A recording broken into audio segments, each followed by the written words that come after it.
Shalom, saudara-saudara yang Tuhan kasihi, dimanapun Anda berada. Saat-saat ini memang bukan saat-saat yang ideal bagi kita untuk mengucap syukur.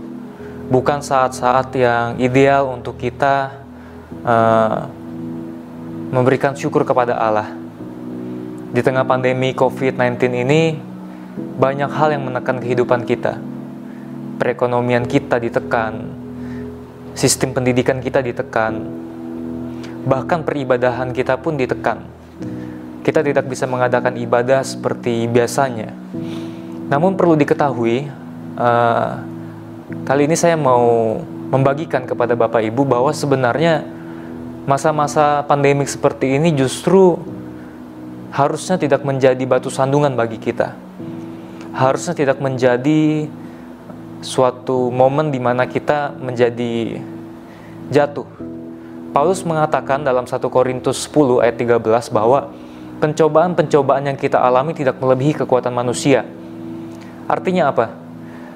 Yang mengalami pandemi COVID-19 ini bukan cuma kita orang Kristen, bahkan orang-orang di luar Kristen pun, orang-orang yang tidak mengenal Tuhan pun mereka mengalami hal yang sama. Artinya semua kita, tanpa terkecuali, semua bangsa, semua suku, semua agama mengalami permasalahan-persoalan yang sama. Kalau orang-orang di luar Tuhan saja bisa mengatasi masalah ini, kalau orang-orang yang tidak mengenal Tuhan saja bisa melewati masa-masa pandemik ini, mengapa kita tidak? Kita punya Allah yang besar, kita punya Tuhan yang begitu luar biasa.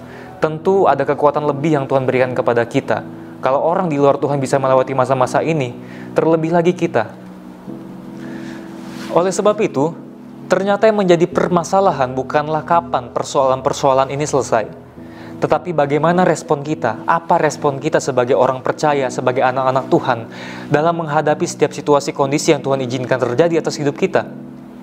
Tuhan menginginkan respon kita, Tuhan melihat respon kita. Apakah kita sungguh-sungguh mempercayai Dia sebagai Bapa yang memegang hidup kita? Jangan khawatir, jangan takut. Jangan mengatur Tuhan dengan kekhawatiran kita. Jangan mengatur Tuhan dengan air mata kita. Jangan mengatur Tuhan dengan amarah kita. Tuhan memegang hidup kita dengan sempurna. Percayalah saudara-saudara. Dan segala sesuatu yang Tuhan izinkan terjadi pasti mempunyai maksud dan rencana Tuhan dalam hidup ini.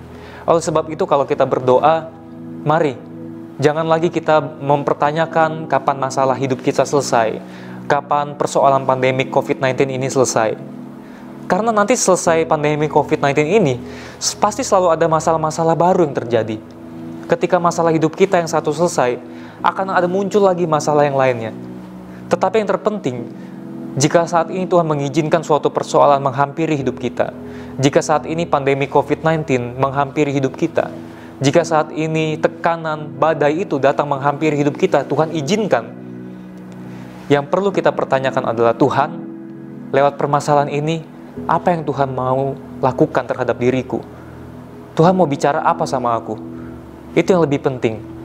Karena lewat setiap persoalan peristiwa hidup, Tuhan pasti akan membentuk kita semakin sempurna, serupa dengan gambarannya.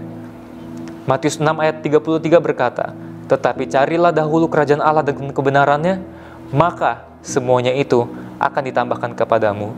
Selamat beraktivitas dan selamat mencari wajah Tuhan, dan selamat mengalami hadirat-Nya. Tuhan Yesus memberkati.